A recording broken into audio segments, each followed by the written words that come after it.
The Thinkers, estudio creativo. Bueno, bienvenidos amigos al canal y aquí tengo una sorpresa. A mi lado está Jovel Álvarez. Desde ya digo, un gran amigo. Nos conocimos por las redes, pero la fortuna nos ha permitido conocernos en persona, Jovel. Sí. En tu visita a nuestra querida Caracas. Y digo nuestra querida Caracas porque siento que tú como costarricense a veces pareces más venezolano que los venezolanos y quieres más a Caracas y a Venezuela que muchos venezolanos. Bienvenido a mi país, bienvenido a mi canal y nada, deseándote lo mejor siempre. Quiero arrancar por la primera pregunta para que no perdamos tiempo y es ¿por qué quieres tanto a Venezuela y de dónde nace tu interés? Te lo decía viniendo para acá, donde estamos grabando. ¿Por qué ese interés por Venezuela? Porque es algo que poca gente te lo ha preguntado, poca gente te ha dicho, o sea, hay algunos que asumen que eres venezolano directamente, sí, desde que comenzaste a hacer tus trabajos periodísticos sobre Venezuela, desde que comenzaste a meterte en el tema de la juramentación de Guaidó, incluso antes del tema de la ayuda humanitaria por Cúcuta, donde estuviste en el sitio de los acontecimientos, después muy de cerca con el 30 de abril. ¿Por qué ese interés por Venezuela y tanto interés en nuestra situación política? ¿Qué te llama la atención de Venezuela? Bueno, me llama la atención todo. Primero, gracias por estar aquí en tu canal, estoy muy contento. Y sí, mucha gente asume que yo soy venezolano porque a veces parece. Yo tenía una broma, un día le dije en una entrevista, dije, lo único que me falta es el pasaporte. Me dijeron, no, pero nadie tiene pasaporte, así que estás igual que todos. Uh-huh. Pero yo me siento muy, muy identificado y eso empezó, me acuerdo, cuando yo vivía en México, estudiaba en México en 2014, 15, por ahí. Uh-huh. Es más, cuando yo estaba haciendo mi primera práctica en Roma, en el Vaticano, yo tenía 17 años y llegó Lilian Tintori a Roma la primera vez a ver al Papa, uh-huh, recién encarcelado Leopoldo. Y claro, en ese momento esa mujer, ¿sabes?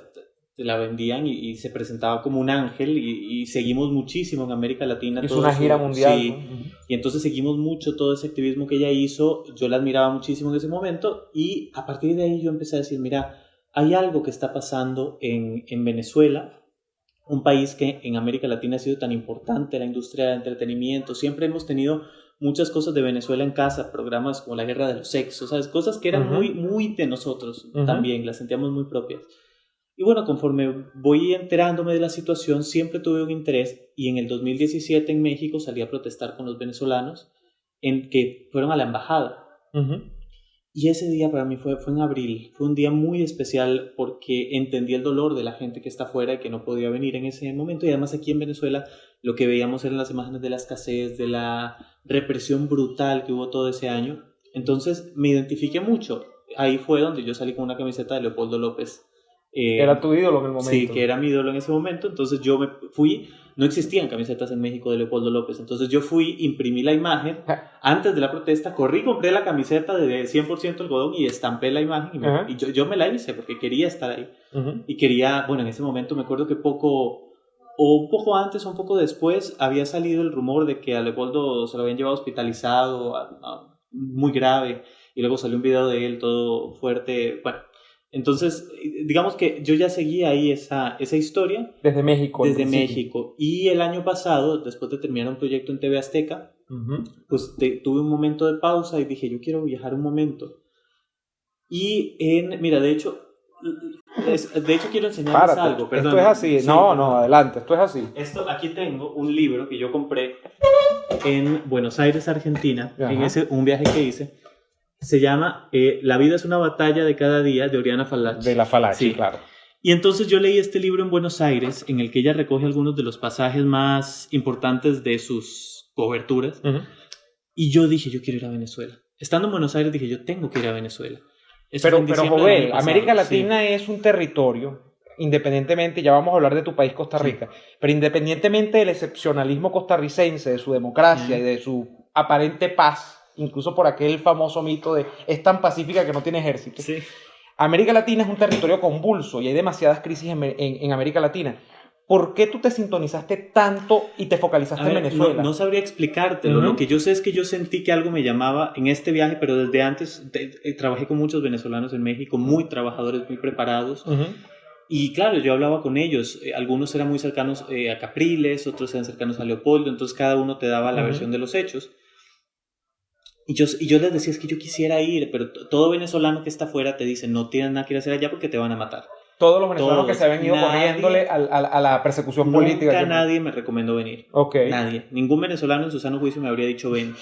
Y entonces yo, de hecho, cuando les dije, mira, acabo de comprar el boleto, lo compré el 19 de diciembre del año pasado y me vine el 25 para Navidad. Ok. Y entonces cuando les dije, voy para Venezuela, yo pensé que se iban a alegrar. Y no, más bien dijeron, no puede ser que vas a ir a Fue hacer un trauma algo. para ellos. Sí. Uh-huh.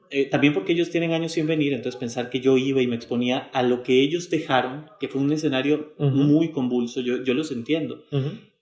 Bueno, fue muy interesante eso y me vine en diciembre y a partir de ese viaje, pues sí, fue a partir de ahí cuando yo me fui, fueron semanas muy intensas, ¿sabes? Diciembre, enero, dormía muy poco, se me empezó a caer el pelo del estrés porque era una situación tan extrema. Entonces, y pensar que eso fue hace 11 meses, ha pasado el tiempo volando.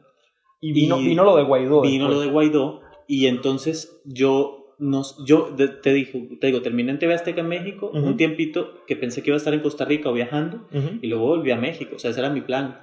Y en el momento en que sale lo de Guaidó y yo acababa de irme de Venezuela, yo dije, uy, no, porque si él libera a Venezuela, yo quiero irme a Venezuela. Entonces, así... Tú querías venir a vivir a Venezuela, una llevó, temporada. sí. Tú has vivido en México, Sí. viviste, entiendo, también una época en el Vaticano, Sí, cerca, en hice Roma. prácticas, sí, allá 4 meses. Y luego en México y en Costa Rica. Y por supuesto en Costa Rica. Tú habías vivido y en el Vaticano me interesa eso porque poca gente lo sabe. Yo creo que he leído por ahí que tú estabas vinculado a la prensa incluso de la Iglesia Católica en el Vaticano. Sí. Tú habías cubierto mucho el tema papal, el tema incluso del encumbramiento del Papa Francisco como el nuevo pontífice y la nueva gran autoridad de la Iglesia Católica. Sí. ¿Cómo pasaste del tema eclesiástico al tema político, joven? Yo tampoco sé, porque de hecho para mí era un refugio pensar, no, yo no me voy a meter en política porque está bien bonito esto del Vaticano, porque obviamente Roma es una ciudad espectacular, lo que te ofrece si estás en el medio adecuado, pues puedes viajar con el Papa, conocer el mundo. Es una fuente fantástica, muy interesante, porque ahí dentro de la iglesia hay mucha política. Entonces, claro, yo decía, no me meto en la política de mi país porque no quiero meterme en problemas con mi familia ni nada, pero la política de la iglesia también es muy interesante. Y finalmente, mira, el terremoto de México del 2017 me marcó, todo el plan que yo tenía por allá pues tuvo que cancelarse por distintas razones y entonces tuve que buscar un nuevo horizonte. Profesional, incluso de vida personal, sí. Exacto. Y entonces, a ver, yo no tenía ningún plan. Cuando yo dejé TV Azteca, cuando terminé el proyecto en TV Azteca, yo dije, bueno, pues no sé. ¿Qué hacías en TV Azteca? Yo era escritor en un programa de entretenimiento. Qué imagínate. Bueno. Entonces, pero un coloso de la comunicación en México, sí, TV Azteca. Y una gran experiencia. No duró lo que me habría gustado que durara porque el programa no le fue tan bien, pero y en Azteca cambia mucho la parrilla. Pero es un aprendizaje enorme. México es una escuela de periodismo inmensa. Sí, claro. Y entonces yo, por ejemplo, nunca he trabajado para mi país. Yo me fui con 17 años. Entonces, cuando yo empecé en Costa Rica tenía 14, hacía entrevistas. A los 15 entrevisté a la presidenta Laura Chinchilla en ese momento. O sea, tú eras periodista del bachillerato, sí, le llaman de la secundaria, sí, como llamamos sí, acá. Pues sí, aprendía haciendo preguntas tontas y escribiendo muy mal. Pero siempre quisiste ser periodista. Sí, siempre. Siempre quisiste ser periodista. Y al final termino acá, no sé muy bien cómo, pero yo preguntaba, ¿será que tengo algún ancestro venezolano o algo así? Y no, pero una tía bisabuela sí vivió aquí en Venezuela, me dijeron que por la avenida Andrés Bello, y tuvieron una joyería en los años 40 aquí y todo. Sí, sus hijos crecieron acá, pero luego volvieron a Costa Rica, pero eso es lo único, ¿sabes? No tengo ningún lazo. No hay quizá una explicación tan racional de por qué, es más bien afectivo, sentimental, inusitada. Sobre todo después del viaje. O sea, después del viaje yo sentí, cuando yo me iba en el avión, yo decía, es que no hasta me parece tan raro simplemente, ¿sabes? Tomar un avión, irte y dejar a toda esta gente aquí. Y yo dije, mira, lo único que yo sé y he aprendido en estos años es contar historias. Y si puedo servir como periodista en algo, lo voy a hacer. Y eso es lo que he intentado. Primero desde una posición muy de apoyo a Guaidó. Súper, o sea, ¿Tú creíste en la épica de Guaidó desde enero? ¿Te pareció un punto de ruptura interesante con respecto a lo que era el caprilato, por así decirlo, la época del liderazgo de Capriles, con la época del liderazgo incluso ya de 3 años a la Asamblea Nacional, donde se había electo en 2015, y tú creíste que Guaidó era la nueva esperanza de Venezuela, que Guaidó, a través de la entrada de la ayuda humanitaria donde tú estuviste en Colombia, me gustaría un pasaje de eso, quizá un minutico, de qué viviste en el puente Tiendita, estuviste tú, y luego con el tema del 30 de abril, ¿no? Pero tú te enganchaste con Guaidó y luego te has vuelto uno de sus críticos principales Sí. porque has sentido en parte defraudado una esperanza. Incluso tú en tus programas de entrevistas me has preguntado a mí qué sentido yo te he dicho hasta cierto punto una decepción, pero hasta cierto punto también una decepción no solo de Guaidó, sino de una cantidad de actores, no solo nacionales, sino también internacionales. Pero yo te he leído en Twitter y he visto tus videos y te he sentido genuinamente defraudado a veces en la expectativa que tú te creaste, porque tú estuviste en las primeras de cambio con Guaidó, en esa iniciativa que no pudo ser, y luego en la que ninguna han podido ser tampoco, que han sido las que han venido a continuación. Yo creo que el 23 de febrero, a ver, yo te digo, en ese momento yo estaba convencido de que todo iba a salir bien, porque así te lo planteaban, así me lo creí como tantos, entonces, y esto es importante, a ver, yo viajé a Cúcuta y eso me lo pagué yo, igual que el viaje a Venezuela, de mis ahorros, a mí nadie me ha pagado nada. Tú eras un periodista independiente, yo recuerdo que Sí. tú tenías, creo que fue la primera vez que conversamos, cerca de esa fecha, y tú tenías tu canal de YouTube, tú no trabajabas ni con el Pan Am Post todavía, no estabas con este medio costarricense con el que estás haciendo trabajo ahora también, No pasa nada. No pasa nada. Y eras básicamente un muchacho que tenía un canal de YouTube, tenía un podcast que se llamaba No Soy Clark, también se llamaba, cuando no era tan famoso, que no estabas en Factores de Poder tampoco, y ahí estuviste tú con tu micrófono, tu cámara en el puente. Me fui, o sea, con esta misma, me fui a grabar ahí con... A ver, fue un trabajo muy propio, ¿sabes? Y al final haces esto que uno como reportero cuando va empezando hace muy seguido, que es pagarte vos el viaje esperando que tal vez algún medio te va a decir, ay, sí, cubrime el evento porque es muy importante y te pago cualquier cosa. Y te pago los derechos, te doy los... y al final, no. O sea, a nadie le interesó, yo no lo cubrí, pero simplemente fue una gran experiencia. Eso sí fue terriblemente decepcionante. Yo estuve ese día, el 23, porque a mí me gusta mucho contar la historia a partir de alguien más. Entonces yo dije, yo quiero ver a quién me encuentro aquí y ver a quién sigo para ver cómo lo vive. Y me encontré a una presentadora venezolana que se llama Camila Canaval. Claro. Y entonces yo la vi ahí, aparte para el 23 era de los pocos famosos que se habían quedado, muy pocos. Y yo dije, ok, ella me cae bien. Entonces fui, la entrevisté y le dije, yo te puedo seguir el resto del día, porque si entramos a Venezuela, yo quiero ver, porque hace mucho no vienes. Entonces, fuera una especie de guía para ti, de ojo sobre Venezuela. Exacto. Y pasamos el día ahí juntos y conforme iban pasando las horas, Guaidó dio una conferencia de prensa como en la tarde, ahí estaba Fabiana Rosales. Entonces yo le digo, mira, ella es la esposa de Guaidó. Entonces llegan, se abrazan y se quedan hablando Camila y Fabiana. Yo me alejo un momento y en eso se vuelve Camila y me dice, no sé por qué, pero ya no vamos a entrar. Ellos saben qué está pasando. Y me quedo yo así. Y Camila se sintió, o sea, muy triste. Camila sigue apoyando a Guaidó abiertamente, pero en ese momento todos nos sentimos muy tristes. Y olvídate de nosotros que estábamos ahí como prensa. Estábamos muy cerca del equipo de Guaidó. La gente que estaba fuera del puente de tienditas, salimos un momento a ver cómo les avisaban. Y la gente gritaba, decía, pero déjenos pasar. Entonces ellos decían, pero no podemos hacer eso, no podemos. El presidente está en una posición muy difícil. Tenemos que entender que hay una estrategia. Bueno, evidentemente no había estrategia. Aún así, después de eso, yo seguí apoyando, pero fue el 30 de abril el día en que yo dije, todo esto se está saliendo de control y hay que empezar, yo sobre todo informando. En el momento en que yo empecé a opinar, y eso fue un quiebre muy raro para mí porque yo no estoy acostumbrado a opinar, sobre todo por ser extranjero, tenía miedo de que hubiera algún tipo de, no sé. Y sí hay gente que te dice, no, pero enfócate en tu país o en México también o en Colombia porque piensan que soy de todas partes. Y entonces yo dije, tengo que empezar a decir lo que yo estoy viendo y a opinar. Y en ese momento la gente empezó a ponerme mucha más atención, salió la oportunidad de escribir en el Pan Am Post y después Factores de Poder, pero esto fue inesperado. O sea, yo en enero jamás me imaginé que iba a venir a Caracas, por ejemplo, y que en Plaza Altamira yo con mi microfonito iba a decirle a alguien, ¿le puedo dar una entrevista? Y que me iba a decir, pero yo a ti te sigo. Y yo así, es una cosa muy rara. Y casi que te lo dicen como de un venezolano a otro, ¿no? ¿Qué es lo que ocurre?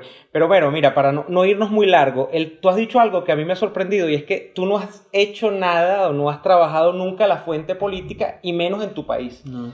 ¿Qué pasa con la política en Costa Rica, Joel? La política de Costa Rica, no quiero comprometerte en un comentario, pero la política de Costa Rica al día de hoy, ¿tú crees que todavía tenga asiento? Porque Costa Rica efectivamente todavía como que no ha caído en las manos del chavismo, del Foro de Sao Paulo, al menos no directamente. Hay muchos, yo te lo he comentado privadamente, yo he leído muchas cosas de rumores sobre los orígenes de tu presidente actual.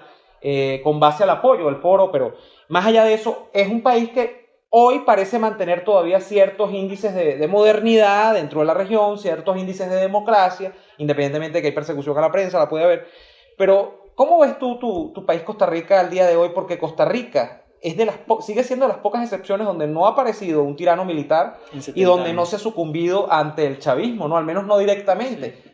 Puede haber sido velado, pero no hay en Costa Rica como una expresión de lo que ha ocurrido en casi toda América Latina, que es donde Chávez ha influido de alguna u otra manera siempre. Hay un partido específicamente que se llama el Frente Amplio, que es chavista, ¿sabes? Y que ahorita condena lo que pasó en Bolivia, lo llama golpe de Estado. Y que pertenece al Foro de Sao Paulo. Esa es mi mayor preocupación en este momento. El gobierno actual, pues lo que yo te puedo decir de Carlos Alvarado es que es un presidente mediocre, absolutamente, sin pena ni gloria, ese tipo no hace nada. Entonces, al final, después de un hartazgo, y este es el momento complicado que viene, porque el bipartidismo en Costa Rica, que se dio con Liberación Nacional, que es de Pepe Figueres, Laura Chinchilla, Oscar Arias. Los socialdemócratas. Después estaban los socialcristianos. Igual que en Venezuela, ADECO-PEI. Exacto. Bueno, la gente se hartó de estos dos partidos, de la corrupción, etc. Y entonces optan por la opción del PAC, del Partido de Acción Ciudadana, que fue Luis Guillermo Solís, el presidente anterior. Eso fue un desastre, un tipo en cuyo gobierno dejó al país con el peor déficit fiscal de la historia, que tuvo un caso de corrupción que implicó a los 3 poderes de la República. Entonces, cuando ves que la solución por la que la gente optó, yo no voté en esas elecciones, no podía, pero por la cual la gente optó, resultó peor que los otros, entras en una disyuntiva y finalmente en las elecciones de hace un año o 2, no sé, el año pasado, la gente decía, ok, el PAC no puede continuar, pero no queremos volver ni a Liberación ni a la Unidad Social Cristiana. Y entonces se alzó un pequeño Bolsonaro por ahí, Fabricio Alvarado, y tuvo un auge inesperado. De hecho, ni siquiera lo iban a invitar a los debates al candidato del gobierno, los debates de la campaña. Sí, ¿no? Ni las televisoras lo consideraban porque iba tan mal. Y al final quedó en la segunda vuelta Fabricio Alvarado con Carlos Alvarado.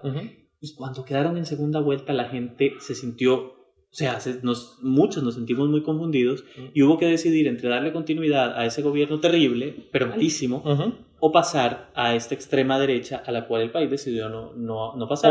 Por ahora. Y entonces, ahora que tenemos 2 gobiernos seguidos del PAC, lo que yo estoy empezando a ver es que las únicas 2 opciones que van a quedar van a ser los extremos, o una extrema izquierda o una extrema derecha. Del Foro de Sao Paulo, del chavismo, sí. O este señor parecido a Bolsonaro, que tú dices, ¿no? Evangélico, ¿sabes?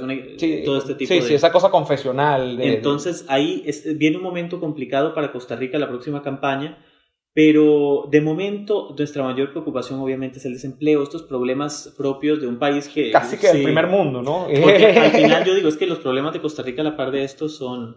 Y al final, claro, no es que a mí no me interese o no hable, ¿sabes? No, o sea, yo he escrito alguna cosa y curiosamente yo creo que de los artículos más leídos en el Panamá han sido los 2 que he escrito sobre Costa Rica. Sobre tu país. Porque se habla muy poco. Pero no le he entrado y tampoco me urgen, porque, por ejemplo, esa gente que me dice, pero habla sobre tu país. Fíjate qué curioso, en Costa Rica los 3 líderes de opinión más importantes que tenemos en nuestro país, ninguno es costarricense. Pilar Cisneros es peruana, Ignacio Santos es cubano y Amelia Rueda es argentina. ¿Te refieres a comunicadores? Sí, la gente de lo que maneja la opinión pública, sí. Que son considerados... Esos 3 que son las voces más importantes de los medios de comunicación en Costa Rica.